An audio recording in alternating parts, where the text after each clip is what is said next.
sorry, delay speed of 2000 milliseconds. Okay, that's why I like TypeScript. It calls me out on what I'm wrong. Okay, so we've got our div there. Then what I'm going to do is I'm going to first go ahead and we're going to implement that in just a second as well, right? I'm not going to just chuck that in just yet, but I'll show you how that works effectively. It's actually fairly straightforward and easy to go ahead and put in. So if I had like a p tag here and I just pop in that text now, you will literally see that text being rendered out. Oops, let me go ahead and do that. So you'll see that ahead and gets thrown on the screen. So if I go back to my code now, you see that guy who loves coffee.tsx, and just like that it works, right? And even nicer than that, you can next to it have a cursor and you can put a color on it, and you see how the cursor's next to it, right? I'm going to show you right now. Actually, I'm just going to might as well do this.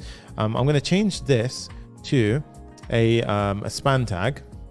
Okay, and then I'm actually going to have this whole thing surrounded inside of H1 because it's kind of important field. It could be a H1, H2, depends on you.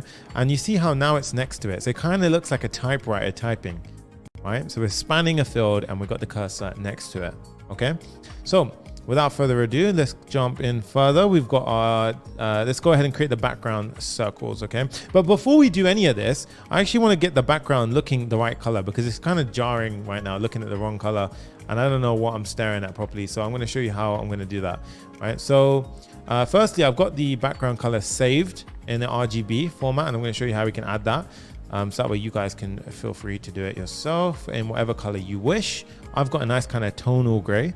So here inside of the home page, I'm going to do class name. I'm going to say BG RGB 36, 36, 36, right? And as you can see now, it's gone ahead and actually made it this nice gray.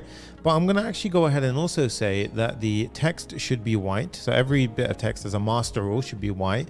And I'm also going to say that it should have a height of the screen. Oops, sorry, space that out, height of screen. Okay, hit save, and there you go. That's a lot nicer already. Okay, so really, really cool stuff so far. I think it's one of my funnest streams. That is really it's amazing. So you can see right now, we're slowly getting there. We're slowly forming, right? So now we're gonna build this amazing bit right here, right? And look at, if you noticed, it's breathing, it's posing, and there's like a little post here, right? It's really cool. Hayes says, I gotta go. You've earned my sub, sir. I'll be rewatching this when it's uploaded. Thank you so much, dude, for tuning in. That's what the energy is about. Papa Fam is here to stay, right? So let's go into our code, back to our hero, and let's carry on with the hero. So at this point, we're gonna go ahead and background circles, right? No, somebody says Jay's only here to screenshot stuff. No, Jay is actually killing it, and he's doing a lot more than that. Okay, so we're gonna go ahead and implement something called background circles. And this is going to be a component, right? And I'm going to show you this because it's quite a little bit of work involved in this, right? So we're going to have background circles like this. I'm going to go ahead and pop in the components.tsx, create the file, RFCE, TypeScript RFCE. Let's go ahead and do that, TypeScript RFCE. Cool.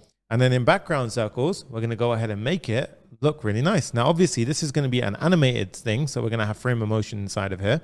And then I'm going to go ahead and actually have 5 divs that represent each of the different circles. Each of these divs aren't going to exist. So I'm going to show you a little trick. You can do a Command D. Oh no, actually, you know what?